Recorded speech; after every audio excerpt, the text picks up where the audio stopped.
ପୋଟଳ ତରକାରୀଟା ବନେଇବାର ଲୋକଙ୍କର ଅଲଗା ଅଲଗା ଶୈଳୀ ଥାଏ। ଆଉ ମୁଁ ଆଜି ଯେଉଁ ଶୈଳୀରେ ବନଉଛି ମୁଁ ଚାହୁଁଛି ଆପଣମାନେ ବି ଥରେ ଟ୍ରାଏ କରନ୍ତୁ ଆଉ ଦେଖନ୍ତୁ କେମିତି କ'ଣ ଟେଷ୍ଟ ଲାଗୁଛି। ଆଉ ମୋତେ ତ ବହୁତ ହି ଭଲ ଲାଗିଲା, ଆପଣ ଥରେ ଟ୍ରାଏ କରନ୍ତୁ।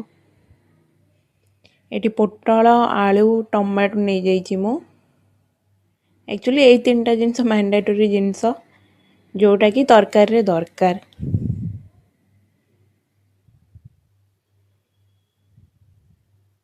ଟମାଟୋ ଆପଣ ହିସାବରେ ନେଇପାରିବେ। ମୁଁ ଗୋଟେ ଟମାଟୋ ନେଇଛି ଆଉ ଦୁଇଟା ଆଳୁ ଆଉ ପୋଟଳ ବାକି ନେଇଛି। ଆକୁ ଫାଷ୍ଟ କ'ଣ କରିବା ନା କାଟିଦେବା। ଏଠି ମୁଁ ଆଳୁକୁ କାଟି ଦେଇଛି, ଏମିତି ପିସ୍ ପିସ୍ କରି କାଟିଦେବେ। ପୋଟଳକୁ ବି ଏମିତି କାଟି ଦେଇଛି, ଟିକେ ତେଛେଇକି କାଟିବେ, ଦେଖିବାକୁ ଭଲ ଲାଗେ ଟିକେ ଏମିତି। ଆଉ ମସଲା ପାଇଁ ଏଠି ମୁଁ ଅଦା ଆଉ ରସୁଣ ନେଇଛି, ପିଆଜ ବି ଏଠି କାଟି ଦେଇଛି। ଆଗେ ଅଦା ରସୁଣଟାକୁ ଭଲସେ ଟିକେ ପେଷ୍ଟ କରିଦେଲେ, ମୁଁ ଆକ୍ଚୁଆଲି ପଛରେ ପିଆଜ ପକାଏ କାରଣ ପିଆଜଟା ଯେମିତି ଦର ପେସା ରହିବ। ଏଠି କଢ଼େଇରେ ତେଲ ନେଇଯିବେ, ତାପରେ କ'ଣ କରିବେ ନା ଯେଉଁ ପୋଟଳକୁ କାଟିକି ରଖିଥିବେ ଭାଜିଦେବେ ଭଲସେ ପୁରା। ଟିକେ ପୋଟଳରୁ ପାଣି ମରିଗଲା ପରେ ଲୁଣ ପକାଇବେ, ସେଇଟା ଟିକେ ଭଲ ଠିକ୍ ରୁହେ, ନାଇଁ ତ କଢ଼େଇରେ ପୁରା ଲାଗିଯାଏ। ତାପରେ ହଳଦୀ ପକାଇଦେବେ। ଏଠି ଦେଖନ୍ତୁ ପୋଟଳ ପୁରା ହେଇଯାଇଛି। ତାପରେ ସେଇ କଢ଼େଇରେ ତେଲ ନେଇଯିବେ, ଟିକେ କ'ଣ କରିବେ ନା ଫୁଟଣ ପକାଇଦେବେ। ଫୁଟଣ ଫୁଟି ଆସିଲେ ତା ଦେହରେ କ'ଣ କରିବେ ନା ସେଥିରେ ଆଳୁ ପକାଇଦେବେ ଯେଉଁ କାଟିକି ରଖିଥିବେ। ଆଳୁକୁ ବି ସେମିତି ଟିକେ ପାଣି ମରି ଆସିଲେ ତା ଦେହରେ ଲୁଣ ହଳଦୀ ପକାଇଲେ କଢ଼େଇରେ ଆଉ କିଛି ଲାଗେନି। ସେଥିପାଇଁ ମୁଁ ପ୍ରେଫର୍ କରେ ଟିକେ ଆଳୁକୁ ଭଲସେ ଟିକେ ଭାଜି ଦେଲେ, ପାଣି ମରିଗଲେ ସେଥିରେ କ'ଣ କରିବେ ନା ଲୁଣ ପକାଇଦେବେ। ତାପରେ ହଳଦୀ ବି ଦେଖିକି ପକାଇଦେବେ, ଲୁଣ ସ୍ୱାଦ ଅନୁସାରେ ଆପଣ ପକାଇବେ। ଏଠି ଆଳୁ ପୁରା ଅଧା ମୋର ଫ୍ରାଏ ହେଇଯାଇଛି, ସେଥିପାଇଁ ମୁଁ ଏଥିରେ ବି ଲୁଣ ଆଉ ହଳଦୀ ପକାଉଛି।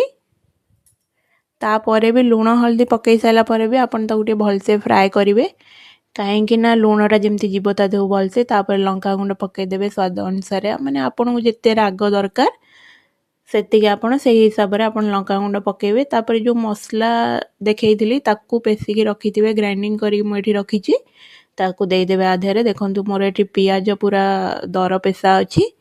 ଏଥିରେ କ'ଣ ହୁଏ କି ଟିକେ ତରକାରୀଟା ଟେଷ୍ଟ ଲାଗେ। ଆପଣ ଚାହିଁଲେ ପିଆଜ ଆଧିରେ ଭାଜି ବି ପାରିବେ।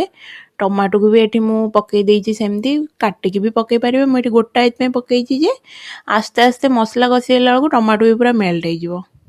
ଦେଖନ୍ତୁ ଏଠି ପୁରା ଟମାଟୋ ମେଲ୍ଟ ହେଇଯାଇଛି। ମସଲା କଷି ଆସିଲା ବେଳକୁ ଟମାଟୋ ବି ଏଠି ମୋର ପୁରା ତା ସହିତ ମେଲ୍ଟ ହେଇଗଲାଣି। ମସଲାକୁ ପୁରା ଗ୍ୟାସ୍ ମାନେ ଅଦା ଯେହେତୁ ପଡ଼ିଛି, ଅଦା ଗ୍ୟାସ୍ ଗଲା ଯାଏ ମସଲାକୁ ପୁରା ଭଲସେ କଷିବେ। ଏଥିରେ କ'ଣ ହୁଏ କି ତରକାରୀର ଯେଉଁ ଟେଷ୍ଟଟା ଥାଏ ମାନେ ପୁରା ବାହାରିକି ଆସେ। ଆଉ ଏଠି ଦେଖନ୍ତୁ ମସଲା ପୁରା ଭଲସେ କଷି ହେଇଯାଇଛି, ପାଣି ମରିଯାଇଛି, ସେଥିପାଇଁ ପୁରା ତେଲ ବି ଦେଖାଯାଉଛି।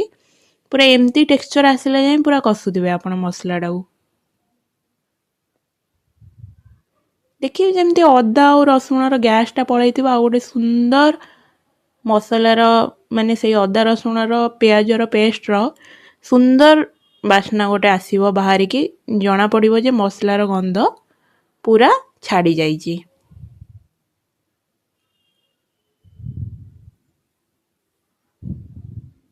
ଦେଖନ୍ତୁ ଏଠି ପୁରା ପାଣି ମରିଗଲାଣି।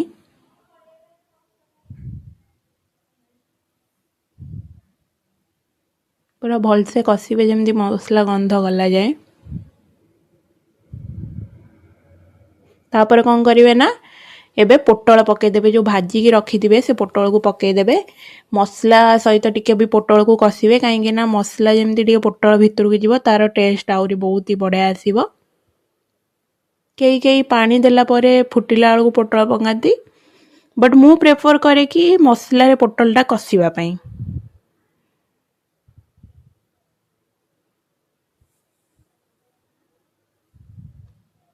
ଦେଖନ୍ତୁ ତାପରେ କ'ଣ କରିବେ ନା ପାଣି ଦେଇଦେବେ, କାରଣ ଏଠି ଭଲସେ ପୁରା କଷି ହେଇଗଲାଣି ପୋଟଳ ବି ମସଲା ସହିତ।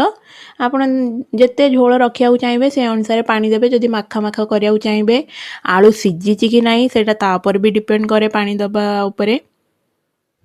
ମାନେ ଆଳୁ ସିଝିଛି କି ନାହିଁ ଡିପେଣ୍ଡ କରେ। ସେଇ ଅନୁସାରେ ପାଣି ଦେବେ ଆପଣ। ଯଦି ସିଝି ଯାଇଥିବ ଅଳ୍ପ ପାଣି ଦେବେ, ଯଦି ନ ସିଝିଥିବ ଟିକେ ଅଧିକ ପାଣି ଦେବେ। ଏଠି ମୋର ପୁରା ଫୁଟି ଆସିଲାଣି ତରକାରୀ। ଆଳୁ ବି ଦେଖିଦେବେ ସିଝିଛି କି ନାହିଁ।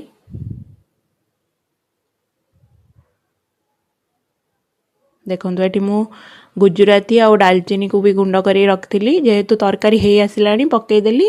ଆଉ ଧନିଆ ପତ୍ର ଯଦି ଆପଣଙ୍କ ପାଖରେ ଥିବ ଆପଣ ପକେଇଦେବେ, ନହେଲେ ଆକୁ ସ୍କିପ୍ ବି କରିପାରିବେ। କିନ୍ତୁ ଧନିଆ ପତ୍ରଟା ପକେଇଲେ ବହୁତ ହି ଭଲ ଟେଷ୍ଟ ଆସେ। ଏଠି ଆମର ତରକାରୀ ପୁରା ରେଡ଼ି ହେଇଯାଇଛି, ସେଥିପାଇଁ ମୁଁ ଏଇ ଦୁଇଟା ଜିନିଷକୁ ଲାଷ୍ଟରେ ରଖିଥିଲି ପକେଇବା ପାଇଁ।